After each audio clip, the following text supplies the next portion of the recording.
O ano era 1887. O Brasil ainda sangrava sob o peso das correntes da escravidão.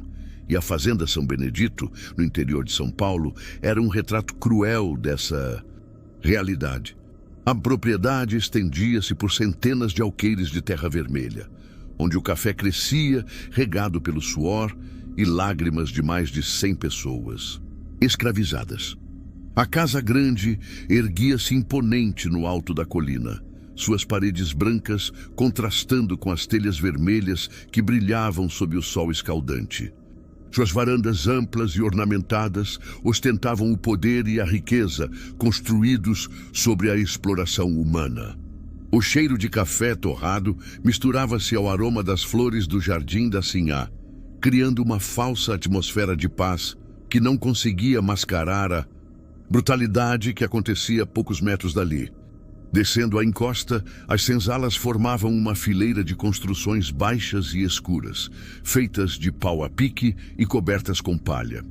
O cheiro de suor, urina e desespero impregnava cada parede daqueles barracões onde dezenas de pessoas se amontoavam após as jornadas extenuantes. As janelas pequenas mal permitiam a entrada de luz, e o chão de terra batida ficava permanentemente úmido pela chuva que vazava pelo telhado precário. Entre essas almas aprisionadas vivia Isabel, uma mulher de 22 anos cuja beleza contrastava com a dureza de sua vida. Seus olhos negros guardavam uma inteligência aguçada que ela aprendera a esconder desde criança. Filha de Benedita, que havia perecido no tronco quando Isabel tinha apenas 10 anos, ela crescera observando, aprendendo e secretamente guardando cada injustiça na memória como brasas que um dia se tornariam fogo. Isabel possuía uma característica rara entre os escravizados: sabia ler. Sua mãe, antes de partir deste mundo, ensinara-lhe as letras às escondidas, usando carvão sobre pedras lisas. Conhecimento é a única coisa que eles não podem nos tirar, sussurrava Benedita nas noites escuras da senzala. Essa habilidade proibida fez de Isabel uma observadora ainda mais atenta dos segredos da Casa Grande. O coronel Antônio de Almeida reinava sobre aquela propriedade como um déspota. Homem de 50 anos, barba grisalha, sempre bem aparada, ele vestia-se com roupas finas importadas da Europa e cultivava a imagem de um cavalheiro respeitável. Mas por trás dessa fachada escondia-se uma natureza predatória e cruel. Seus olhos claros tinham o brilho frio de quem via outros seres humanos como simples mercadorias. Ao seu lado governava Dona Francisca, uma mulher de 40 anos, cujo rosto já mostrava as marcas da amargura.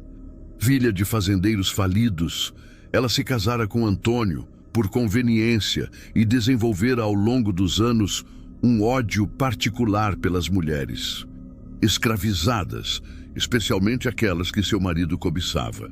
Seus vestidos de seda e suas joias não conseguiam esconder a frieza de seu coração, nem a crueldade que habitava seus gestos. Severino, o feitor, era o braço armado da opressão. Mulato de meia-idade, ele crescera na fazenda e aprendera que sua sobrevivência dependia de ser mais cruel com os seus do que os próprios senhores. Carregava sempre um chicote de couro cru e não hesitava em usá-lo por qualquer motivo, real ou imaginário. Sua lealdade fanática aos patrões era alimentada pelo medo de perder o pouco poder que possuía. Os dias na fazenda São Benedito começavam antes do nascer do sol. O badalar do sino da capela acordava os escravizados às 4 da manhã e até às 9 da noite eles não tinham descanso. Isabel trabalhava principalmente na Casa Grande, limpando, cozinhando e servindo as refeições. Essa proximidade com os senhores lhe permitia observar suas rotinas, ouvir suas conversas e compreender as dinâmicas de poder que regiam aquele mundo. Durante meses, Isabel testemunhou e vivenciou humilhações que deixavam marcas invisíveis, mas profundas. Era tratada como um objeto, um bem semovente que existia apenas para servir. As ordens vinham acompanhadas de gritos, empurrões e, não raro, tapas que deixavam sua face ardendo. Dona Francisca tinha especial prazer em humilhá-la, forçando-a a limpar o chão de joelhos enquanto recebia insultos sobre sua cor, sua origem e sua condição. Mas foi quando o coronel Antônio começou a visitá-la nas noites em que Dona Francisca viajava para a capital que o verdadeiro horror começou. Ele a procurava na senzala quando todos dormiam, forçando-a a acompanhá-lo até um quarto nos fundos da Casa Grande. Ali, Isabel era reduzida a um objeto para satisfazer os desejos de seu algoz, sem direito a resistir, sem possibilidade de escape. Essas visitas noturnas duraram meses. Isabel aprendeu a se desconectar de seu próprio corpo durante aqueles momentos, deixando sua mente vagar para lugares distantes enquanto seu corpo era violado.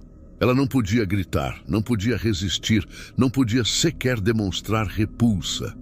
Qualquer sinal de descontentamento resultaria em castigos ainda piores. A consequência inevitável desses encontros forçados chegou 9 meses depois. Isabel deu à luz a um menino de pele clara, cabelos castanhos e olhos azuis que denunciavam sua paternidade. A criança era a prova viva do que acontecia naqueles quartos escuros, e Isabel sabia que isso representava perigo tanto para ela quanto para o bebê. Durante as primeiras semanas após o parto, Isabel conseguiu manter o segredo. Amamentava o filho, escondida na senzala, contando com a solidariedade silenciosa das outras mulheres escravizadas. Mas segredos são difíceis de manter em uma fazenda onde todos se observam. E não demorou muito para que a notícia chegasse aos ouvidos de Dona Francisca. Quando a sinhá viu o bebê, seus olhos se encheram de uma fúria gelada que fez o sangue de Isabel congelar nas veias. Dona Francisca não precisava de confirmação para saber quem era o pai daquela criança. Os traços europeus da criança contrastavam de forma inegável com a aparência de Isabel. "Essa negra atrevida pariu um bastardo do meu marido", gritou Dona Francisca para Severino, sua voz cortando o ar como uma lâmina. "Quero ela no tronco até que confesse quem é o pai dessa criatura amaldiçoada." O tronco era uma estrutura de madeira plantada no centro do terreiro, diante da Casa Grande, onde os escravizados eram amarrados para receber castigos públicos. Era um símbolo de terror que todos na fazenda conheciam bem. Severino não hesitou em cumprir a ordem. Com brutalidade, arrancou o bebê dos braços de Isabel e a arrastou até o instrumento de tortura. Durante 3 dias intermináveis, Isabel foi submetida a um suplício que testou os limites de sua resistência. As chicotadas rasgavam suas costas, deixando feridas abertas que ardiam sob o sol escaldante. Dona Francisca supervisionava pessoalmente o castigo, ordenando que Severino aumentasse a intensidade sempre que julgava necessário. "Confessa, sua preta imunda, quem te engravidou?", gritava a sinhá, mas Isabel manteve os lábios selados. Sabia que revelar a verdade significaria assinar a sentença de fim do próprio filho. O coronel Antônio observava de longe, fingindo indiferença, mas Isabel podia ver o nervosismo em seus olhos. No terceiro dia, quando Isabel já desfalia amarrada ao tronco, seus ouvidos captaram um som que partiu seu coração ao meio. Os gritos desesperados de seu bebê. Dona Francisca havia ordenado que a criança fosse vendida para um mercador que passava pela região, homem conhecido por revender escravizados para as piores fazendas do interior. "Não quero ver essa aberração na minha casa", declarou a sinhá com frieza. "Que se livrem dela antes que eu mude de ideia e mande dar cabo de vez." Naquela noite, enquanto Severino aplicava sal grosso em suas feridas abertas para cicatrizar mais rápido e ela voltar ao trabalho, como ele justificava, Isabel fez um juramento silencioso. Seus olhos, antes submissos, agora brilhavam com uma determinação férrea. Ela observou cada movimento, cada palavra, cada fraqueza de seus algozes com a atenção de um predador estudando sua presa. Durante os meses que se seguiram, Isabel fingiu uma submissão total que enganou a todos. Trabalhava calada, abaixava a cabeça diante dos insultos, aceitava as humilhações com aparente resignação. Mas cada gesto era calculado, cada observação guardada na memória. Ela estava mapeando a rotina da fazenda, identificando vulnerabilidades e preparando sua vingança com a paciência de quem não tem pressa. Apenas certeza. Isabel descobriu que o coronel Antônio bebia cachaça todas as noites no alpendre, sempre no mesmo horário, sempre na mesma quantidade. Severino visitava secretamente Rosa, uma jovem escravizada que trabalhava na Casa Grande sempre às quartas-feiras após o jantar dos senhores. Dona Francisca tomava chá de erva cidreira para dormir, preparado sempre pela mesma mucama e servido no mesmo horário. Nas horas vagas, Isabel explorava os arredores da fazenda, identificando plantas que sua mãe lhe ensinara a reconhecer. Benedita conhecia os segredos da mata. Sabia quais folhas curavam e quais podiam ser letais. Esse conhecimento, passado de mãe para filha, agora serviria a um propósito sombrio. Isabel encontrou espirradeiras no jardim ornamental da Casa Grande, suas flores rosas contrastando ironicamente com o veneno mortal que continham. Localizou sementes de curare em uma árvore nos limites da propriedade, pequenos frutos que guardavam um poder paralisante letal. Colheu folhas de comigo ninguém pode, planta que crescia abundantemente nos cantos úmidos da senzala. Durante 6 meses, Isabel preparou-se meticulosamente. Secou folhas venenosas ao sol, moeu sementes mortais até transformá-las em pó fino, extraiu substâncias letais de raízes e cascas. Todo esse trabalho era feito nas madrugadas, quando todos dormiam, ou durante os poucos momentos de folga que conseguia arranjar. A paciência de Isabel foi recompensada quando a oportunidade perfeita se apresentou. Dona Francisca adoeceu com uma febre leve e passou a tomar ainda mais chá de erva cidreira para se recuperar. Era o momento que Isabel esperava. A primeira a pagar por seus crimes foi Dona Francisca. Isabel substituiu cuidadosamente a erva cidreira por folhas secas e moídas de espirradeira. A diferença no sabor era imperceptível, mascarada pelo mel que a sinhá costumava adicionar à bebida. Os efeitos começaram na mesma noite. Dona Francisca acordou com vômitos violentos que duraram até o amanhecer. Durante o dia seguinte, desenvolveu delírios, falando com pessoas que não estavam ali e gritando sobre crimes que ninguém compreendia. Seus batimentos cardíacos se aceleraram perigosamente e na segunda noite, seu coração simplesmente parou de bater. O médico que veio da cidade diagnosticou uma febre cerebral agravada pelo desgosto de ter sido traída pelo marido. Ninguém suspeitou de envenenamento. Dona Francisca foi enterrada com todas as honras, enquanto Isabel assistia ao funeral com expressão enlutada, escondendo a satisfação que sentia. Severino foi o próximo alvo. Isabel sabia de seus encontros secretos com Rosa e usou esse conhecimento a seu favor. Numa quarta-feira à noite, esperou pacientemente no quarto onde o feitor costumava encontrar a jovem escravizada. Quando ele chegou, encontrou Isabel no lugar de Rosa. Rosa está doente, mentiu Isabel. Ela me pediu para avisá-lo. Severino, já alterado pela cachaça que bebera, não desconfiou. Aproximou-se de Isabel com intenções claras, mas ela estava preparada.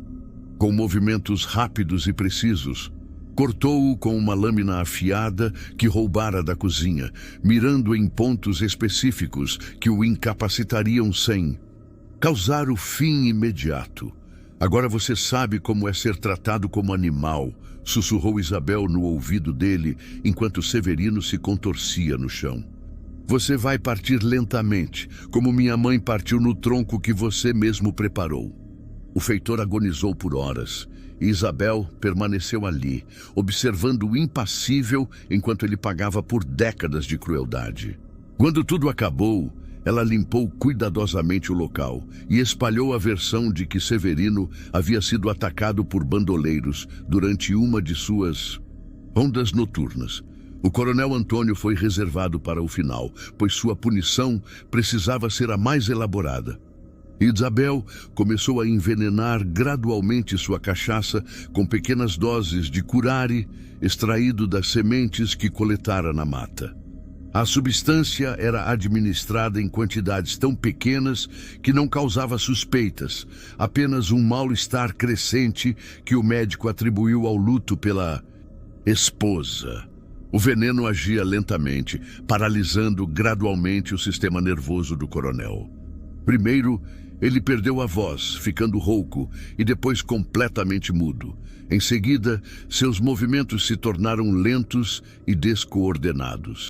Por fim, perdeu completamente a capacidade de se mover, ficando consciente, mas aprisionado em seu próprio corpo.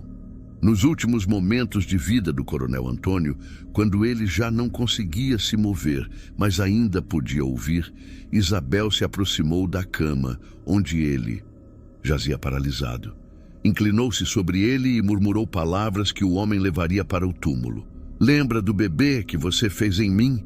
Ele era seu filho, seu próprio sangue, e você permitiu que sua mulher o vendesse como se fosse um animal qualquer. Agora você vai partir sabendo que uma escrava destruiu tudo que você construiu. Sua linhagem, sua família, seu nome, tudo será esquecido. O coronel tentou falar, seus olhos desesperados, transmitindo o terror e o reconhecimento, mas nenhum som saiu de sua garganta paralisada. Isabel permaneceu ali até que ele deu seu último suspiro, certificando-se de que ele levaria consigo a consciência de que havia sido derrotado por alguém que ele considerava inferior. Com o fim dos 3 responsáveis por sua desgraça, a fazenda São Benedito entrou em completo caos. Os herdeiros distantes do coronel, parentes que viviam em cidades longínquas, chegaram apenas para vender rapidamente a propriedade e seus bens, incluindo os escravizados. Isabel, considerada apenas mais uma escrava traumatizada pelos eventos trágicos que assolaram a fazenda, foi vendida para uma propriedade menor no interior de Minas Gerais. Durante a viagem, ela assumiu uma nova identidade, tornando-se Maria, uma mulher silenciosa e submissa que ninguém suspeitaria ser capaz de qualquer coisa além de obedecer ordens. Mas nas senzalas de toda a região, a história de Isabel se espalhou como fogo em palha seca. Os escravizados sussurravam sobre a mulher que havia perdido seu filho e conseguido vingar-se de forma tão completa e silenciosa. Ela se tornou lenda viva, símbolo de que mesmo os mais poderosos podem pagar pelos crimes que cometem. A vingança de Isabel não trouxe seu filho de volta. Essa dor permaneceria com ela para sempre. Mas garantiu que nenhum dos responsáveis por sua tragédia continuasse vivo para repetir suas crueldades com outras mulheres, outros filhos, outras famílias destruídas pelo sistema escravista. Na fazenda onde Isabel passou a viver sob a identidade de Maria, ela se tornou uma figura respeitada entre os escravizados. Nunca mais falou sobre seu passado, mas sua presença irradiava uma força silenciosa que inspirava outros a resistir, a sobreviver, a manter viva a esperança de que um dia a justiça chegaria para todos. Anos depois, quando a abolição finalmente veio em 1888, Isabel já era uma mulher idosa, mas ainda carregava nos olhos a mesma determinação que a havia guiado em sua vingança. Ela viu muitos de seus companheiros de senzala conquistar a liberdade, construir novas vidas, encontrar famílias perdidas. Isabel nunca encontrou seu filho, vendido anos antes para um destino desconhecido. Mas sabia que, ao eliminar seus algozes, havia poupado outras crianças do mesmo destino. Sua vingança havia sido pessoal, mas suas consequências foram muito além de sua própria dor. A história de Isabel tornou-se parte do folclore das senzalas, passada de geração em geração como um lembrete de que a justiça, mesmo quando tardia, pode vir das mãos mais improváveis. Ela provou que a inteligência e a determinação podem superar até mesmo as estruturas de opressão mais cruéis.